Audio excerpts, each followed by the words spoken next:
So நம்ம chapter 14ல் இருக்கோம் இப்போது. ஸோ இதுவும் வந்து objects, introduction to objects part 3 தான். இங்கே வந்து 2 முக்கியமான கான்செப்ட் நம்ம லேர்ன் பண்ண போகிறோம். Pass by copy and pass by reference. So இது வந்து ஃபண்டமெண்டல் ஆஃப் லாங்குவேஜ், ரொம்ப முக்கியமான கான்செப்ட் இது. ஸோ கவனமாக நம்ம பார்க்கணும்.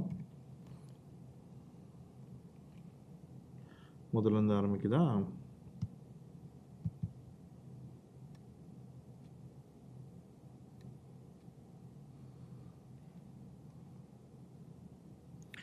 ஸோ நான் தப்பாக இங்கே தான் இருந்தோம். ஆக்சுவலாக இதுலேருந்து தான் ஸ்டார்ட் ஆகுது. பிபிடி தப்பாக பண்ணிட்டேன். ஓகே. ஸோ ஃபஸ்ட்டு வந்து passing primitives to methods, passing object references to methods, இது ரெண்டும் நம்ம தெரிஞ்சுக்கணும். ஸோ ஃபஸ்ட்டு வந்து ப்ரிமிட்டிவ் டைப்பை வந்து ஒரு மெத்தடுக்கு நம்ம ஆர்கியூமெண்ட்டாக பாஸ் பண்ணால் அது எப்படி ஒர்க் ஆகுது அப்படின்றத நம்ம பார்க்கணும். So more than looking into this particular PPT, என்ன நான் வந்து கோடே எழுதிடுறேன் ஸ்ட்ரைட்டாக. ஸோ ஸ்ட்ரைட்டாக கோடு எழுதி அதுலேருந்து எக்ஸ்பிளைன் பண்ணுறேன்.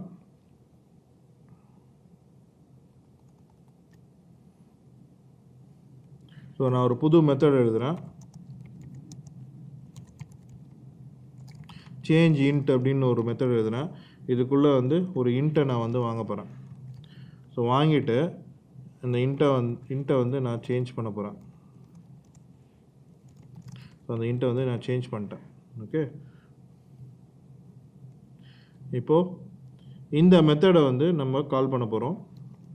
ஸோ எப்படி கால் பண்ணலாம்? என்னோடய கார்பன் டாட் சேஞ்ச் இன்ட், இதுக்கு வேல்யூ வந்து 100 கொடுக்க போகிறோம். ஸோ டேரெக்டாக இப்படி வேல்யூன்னு கொடுக்காம நான் இங்கே ஒரு கவுண்ட்டுன்ற ஒரு வேரியபிளை டிக்ளேர் பண்ணிக்கிறேன். இதுக்கு 100 கொடுத்துட்டு ஸோ இந்த கவுண்ட்டை வந்து இங்கே பாஸ் பண்ணிக்கலாம். இப்போ நம்ம இதை பிரிண்ட் பண்ணலாம், கவுண்ட்டை பிரிண்ட் பண்ணலாம். ஸோ இப்போ வந்து கவுண்டோட வேல்யூ என்ன வரும், அதுதான் வந்து கொஷினு. ஸோ இங்கே கவுண்ட் வேல்யூ 100 கொடுத்துருக்கோம். கவுண்ட்டை வந்து இந்த மெத்தடுக்கு பாஸ் பண்ணுறோம். இந்த மெத்தடுக்குள்ளே அந்த கவுண்டோட வேல்யூ வந்து ஐன்ற வேரியபிளில் வாங்கி அந்த வேல்யூவை வந்து +10ன்னு வந்து நம்ம மாற்றிட்டு திருப்பி வந்து மெத்தட் வந்து வெளியில் வந்துடுச்சு. இப்போது கவுண்டோட வேல்யூவை பிரிண்ட் பண்ணுறோம். இப்போ கவுண்டோட வேல்யூ வந்து என்ன வரும், அதுதான் வந்து கொஷின். இப்போ நம்ம வந்து பிரிண்ட் பண்ணி பார்க்கலாம். கவுண்டோட வேல்யூ வந்து சேஞ்ச் ஆகலை. இதோட வேல்யூ வந்து 100 தான் வருது. ஸோ 100 தான் நம்ம டிக்ளேர் பண்ணோம், கவுண்ட்டு அப்படி தான் வருது. ஸோ இது என்ன நடக்குது உள்ள? வெரி இம்பார்ட்டன்ட் திங், நல்லா ஞாபகம் வச்சுக்கோங்க. ஒரு ப்ரிமிட்டிவ் டேட்டா டைப்பை நான் வந்து மெத்தடுக்கு ஆர்குமெண்ட்டாக பாஸ் பண்ணால் அந்த ப்ரிமிட்டிவ் டேட்டா டைப்போட காப்பி வந்து பாஸ் ஆகும். ஸோ இப்போ அந்த கவுண்டருன்ற வேரியபிளோட காப்பி, ஸோ இதோட வேல்யூ என்ன 100, அந்த 100ன்ற காப்பி வந்து இங்கே பாஸ் ஆகுது. அந்த காப்பியில் தான் நம்ம வந்து சேஞ்ச் பண்ணுறோம் புது வேல்யூ. அது புது வேல்யூ, அந்த காப்பியில் தான் நம்ம இந்த வேல்யூவை சேஞ்ச் பண்ணுறோம். ஸோ அந்த காப்பியில் சேஞ்ச் பண்ணுறது வந்து ஒரிஜினலை அஃபெக்ட் பண்ணாது. அந்த காப்பியில் சேஞ்ச் பண்ணுறது வந்து ஒரிஜினலில் அஃபெக்ட் பண்ணாது. ஸோ இதுதான் வந்து பாஸ் பை காப்பின்றோம். ஜாவாவே வந்து பாஸ் பை காப்பி தான். C++ வந்து pass by reference. So C++ object டைப்ஸ்லாம் நீங்கள் பண்ணிங்கன்னா பாஸ் பை ரெஃபரன்ஸ் வரும். ஸோ ஜாவாவே பார்த்தீங்கன்னா பாஸ் பை காப்பி தான். ப்ரிமிட்டிவ் டேட்டா டைப் வந்து இப்படி தான் ஒர்க் ஆகுது. ஆனால் ஆப்ஜெக்ட் டைப் எப்படி ஒர்க் ஆகுதுன்னு பாருங்கள். ஸோ அதை தான் இங்கேயும் நம்ம டிக்ளேர் இங்கேயும் சொல்லியிருக்கோம். நம்மன் 150 ஒரு ஆப்ஜெக்ட்குள்ளே ஏ மெத்தட் இருக்குது, அதில் நம்ம வந்து பாஸ் பண்ணுறோம், அப்புறம் நம்ம வந்து பிரிண்ட் பண்ணுறோம். அந்த ஏ மெத்தட்குள்ளே இன்டீஜர் ARGன்ற இதில் வாங்கிட்டு நம்ம அந்த ARGயை வந்து சேஞ்ச் பண்ணிவிட்டு அதுக்கப்புறம் இங்கே பிரிண்ட் பண்ணுறோம். So although we are going to change that particular ARG, அந்த ARGன்ற சேஞ்ச் வந்து இங்கே வந்து நடக்காது. ஸோ இந்த இடத்துல பிரிண்ட் ஆகும்போது 150 தான் பிரிண்ட் ஆகும். ஏன்னா நம்மன்ற காப்பி தான் ARGக்குள்ளே போகுது. ARGயோட ARG நம்ம சேஞ்ச் பண்ணாலும் நம்ம வந்து அஃபெக்ட் ஆகாது, ரைட்? ஸோ இதுதான் வந்து ஜாவாவோட way how it passes data to your underlying method. This is called as pass by copy. இப்போது ரெஃபரன்ஸ் எப்படி ஒர்க் ஆகுது? ரெஃபரன்ஸும் பாஸ் பை காப்பியில் தான் ஒர்க் ஆகும் ஜாவாவில். Java does not have pass by reference. Everything is pass by copy. Very important concept. கண்டிப்பாக இது வந்து எல்லாருக்கும் தெரிஞ்சிருக்கணும். ஜாவாவில் வந்து எல்லாமே பாஸ் பை காப்பி தான். பாஸ் பை ரெஃபரன்ஸ் வந்து ஜாவாவில் கிடையாது, சரிங்களா? ஸோ இப்போ வந்து ஆப்ஜெக்ட் ரெஃபரன்ஸ் வந்து எப்படி ஒர்க் ஆகுதுன்னு நம்ம பார்க்கலாம். ஸோ ஆப்ஜெக்ட் ரெஃபரன்ஸ் வந்து எப்படி ஒர்க் ஆகுது? ஸோ நான் வந்து என்ன பண்ணுறேன், கோடு வச்சு எக்ஸ்பிளைன் பண்ணுறேன். இங்கே நான் இன்னொரு மெத்தட் க்ரியேட் பண்ண போகிறேன்.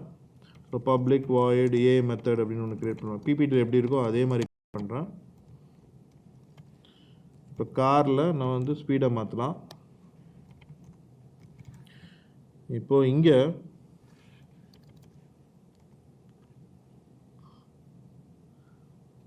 இங்கே நம்ம ஒரு வந்து புது கார் ஒன்று கிரியேட் 2 கார் கிரியேட் பண்ணியிருக்கோம் இல்லையா, 2வது கார் எடுத்துக்கலாம். 2வது காரோட ஸ்பீடு வந்து 30. சரிங்களா? இப்போது அந்த 2வது காரில் இருக்கிற car2 டாட் ஏ மெத்தட் இதுக்குள்ளே வந்து இந்த 2வது காரையே வந்து நம்ம பாஸ் பண்ணோம். ஆக்சுவலாக வந்து இப்படி பண்ணக்கூடாது, அதே ஆப்ஜெக்டில் நம்ம வந்து பண்ணுறோம். அப்படி பண்ணக்கூடாது. ஸோ அப்படி பண்ணக்கூடாது. ஸோ நான் வந்து என்ன பண்ணுறேன்னா இந்த மெத்தடை வந்து கார் எக்ஸாம்பிள்குள்ளே மாற்றிடுறேன். ஸோ இதை வந்து இங்கே மாற்றிடுறேன்.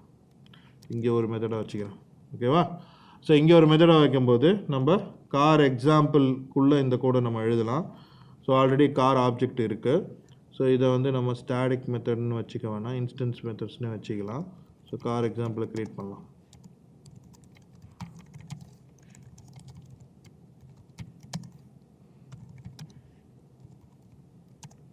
ஸோ கார் எக்ஸாம்பிள்லேருந்து இந்த ஏ மெத்தடை கால் பண்ணுறோம். கால் பண்ணி நம்ம காரை பாஸ் பண்ணுறோம். ஓகே, இப்போது இது பண்ணுறதுக்கு முன்னாடி இதோட ஸ்பீடை வந்து நம்ம செட் பண்ணுறோம்.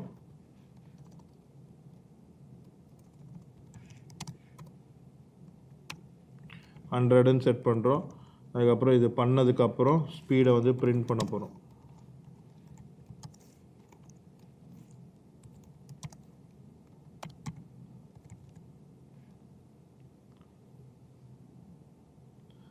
ஸோ ஸ்பீடை வந்து கெட் பண்ணுறது கார்லேருந்து கெட் பண்ணோம். ஸோ கார்லேருந்து கெட் பண்ணோம். ஸோ இப்போ என்ன நடக்குதுன்னா இந்த மெத்தட் கால் பண்ணும்போது நம்ம கார் ஆப்ஜெக்ட் வந்து உள்ளே வந்து பாஸ் பண்ணுறோம். அந்த ஆப்ஜெக்ட் கார் ஆப்ஜெக்டை பாஸ் பண்ணல, கார் ஆப்ஜெக்ட் ரெஃபரன்ஸை பாஸ் பண்ணுறோம். அந்த ரெஃபரன்ஸ்க்குள்ளே வந்து செட் ஸ்பீட் மெத்தட் கால் பண்ணி 300 பாஸ் பண்ணுறோம். இப்போ லாஜிக்கலாக அது எப்படி ஒர்க் ஆகுதுன்னு பார்க்கலாம். நான் திருப்பியும் வந்து டயக்ராமேட்டிக் மோடுக்கு போகிறேன். அதை க்ளோஸ் பண்ணிட்டேன்னா சரி, ஓகே, நம்ம புதுசாக ஓப்பன் பண்ணிக்கலாம். இங்கே இருக்குது. ஸோ டயக்ராமேட்டிக் மோடுக்கு நான் போகிறேன். ஸோ இதை வந்து நான் புதுசாக க்ரியேட் பண்ணுறேன். New, do not save. So as per this particular code இப்போ காரை ஃபஸ்ட்டு நம்ம க்ரியேட் பண்ணலாம். ஸோ இது வந்து கார் ஆப்ஜெக்ட் ரெஃபரன்ஸு, இது வந்து ஆப்ஜெக்ட்டு.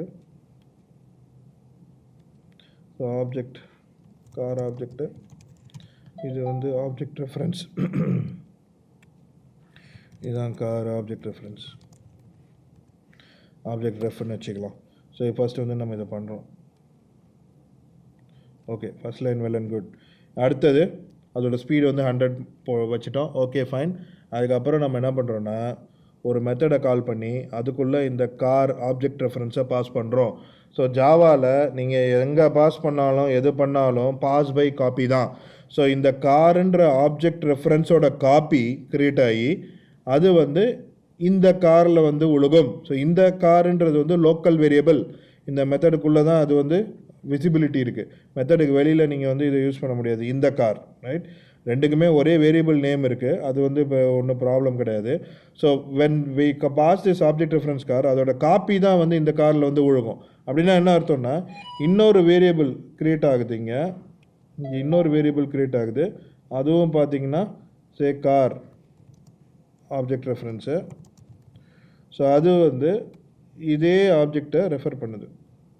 ஏன்னா நம்ம காப்பி க்ரியேட் ஆகிறதுனால போன சாப்டர் 2 சாப்டருக்கு முன்னாடி தான் நம்ம இது பார்த்தோம் இல்லையா, ஆப்ஜெக்ட் ரெஃபரன்ஸ் எப்படி காப்பி எப்படி வந்து ஈக்குவல் டு போட்டால் எப்படி ஒர்க் ஆகுதுன்னு. அதே கான்செப்ட் தான் இங்கேயும். ஸோ இந்த 2வது கார் ஆப்ஜெக்ட்டும் வந்து இதே கார் ஆப்ஜெக்ட், 2வது கார் ஆப்ஜெக்ட் ரெஃபரன்ஸும் இதை தான் ரெஃபர் பண்ணுது. இப்போ ஒரு ஆப்ஜெக்ட் தான் இருக்குது. அந்த ஒரு ஆப்ஜெக்டை வந்து நம்ம வந்து இங்கே சேஞ்ச் பண்ணுறோம். ஸோ இந்த ஆப்ஜெக்டில் இப்போ கரண்ட் வேல்யூ வந்து 300 ஆகிடும். ஸோ ப்ரீவியஸாக அது வந்து என்ன இருந்தது, 100 இருந்தது. ஸோ இப்போ இது வந்து 300 ஆகிடுச்சு. ஓகேவா? ஸோ ஒன்ஸ் 300 ஆகிடுச்சு, இந்த மெத்தட் முடிஞ்சு போச்சு. நான் திருப்பி இங்கே வரேன். இங்கே வந்துட்டு லைன் நம்பர் 12 வந்து காரோட ஸ்பீடை வந்து நான் கேட்குறேன். இப்போ நான் காரை ஸ்பீடு கேட்கும்போது வாட் எவர் சேஞ்ச் நான் வந்து மெத்தட்குள்ளே பண்ணணும், அந்த சேஞ்ச் வந்து எனக்கு விசிபிளாக இருக்கும். ரன் பண்ணி பார்க்கலாம். ஸோ அந்த சேஞ்ச் வந்து விசிபிளாக இருக்குது. மெத்தட்குள்ளே நான் என்ன சேஞ்ச் பண்ணணும், அந்த சேஞ்ச் வந்து எனக்கு விசிபிளாக இருக்குது. ஸோ ஆப்ஜெக்ட் ரெஃபரன்சஸை வந்து நீங்கள் மெத்தட்ஸ்குள்ளே பாஸ் பண்ணும்போது இந்த மாதிரி தான் ஒர்க் ஆகும். ஸோ இதுக்கு ஜாவாவில் வந்து எல்லாமே பாஸ் பை காப்பி தான். ஆப்ஜெக்ட் ரெஃபரன்ஸும் காப்பியாகி தான் உள்ளே போகுது. ப்ரிமிட்டிவ் டேட்டா டைப்ஸ் நீங்கள் எது பாஸ் பண்ணாலும் அதுவும் காப்பியாகி தான் உள்ளே போகும். சரிங்களா? ஸோ காப்பியாகி உள்ளே போகும்போது ஆப்ஜெக்ட் ரெஃபரன்ஸ் இந்த மாதிரி ஒர்க் ஆகும். ஸோ ஒரு ஆப்ஜெக்ட் ரெஃபரன்ஸை நான் வந்து காப்பி பண்ணேன்னா அதுவும் வந்து அதே ஆப்ஜெக்ட்டை தான் ரெஃபர் பண்ணும். ஸோ அந்த ரெண்டாவது ஆப்ஜெக்ட் ரெஃபரன்ஸ்லேருந்து நான் ஏதாவது சேஞ்ச் பண்ணேன்னா ஒரிஜினல் ஆப்ஜெக்ட் ஆக்சுவலாக சேஞ்ச் ஆகுது. ஸோ ப்ரீவியஸ் ஆப்ஜெக்ட் ரெஃபரன்ஸ்லேருந்தும் நீங்கள் அந்த சேஞ்சை வந்து வாங்க முடியும். ரைட், இது நல்லா புரிஞ்சுக்கணும். So everything in Java is pass by copy. So pass by reference ஜாவாவில் கிடையாது. பாஸ் பை ரெஃபரன்ஸ் வந்து C++ல் இருக்குது, ஜாவாவில் அது கிடையாது. ரைட்டா, எல்லாமே வந்து pass by copy. Right, so இதோட வந்து பேசிக்ஸ் ஆஃப் ஆப்ஜெக்ட்ஸ் முடிஞ்சிருச்சு. அடுத்தது வந்து அடுத்த லெவல் ஆஃப் ஆப்ஜெக்ட் நம்ம வந்து பார்க்கலாம். ஸோ அதை இப்போ வந்து மெத்தட் ஓவர் ரைடிங்கு, இந்த கன்ஸ்ட்ரக்டரு, இந்த ஸ்டாட்டிக் கீவேர்டு, இதை பற்றிலாம் நம்ம வந்து லேர்ன் பண்ண ஆரம்பிக்கலாம். So will go to next chapter. Thank you.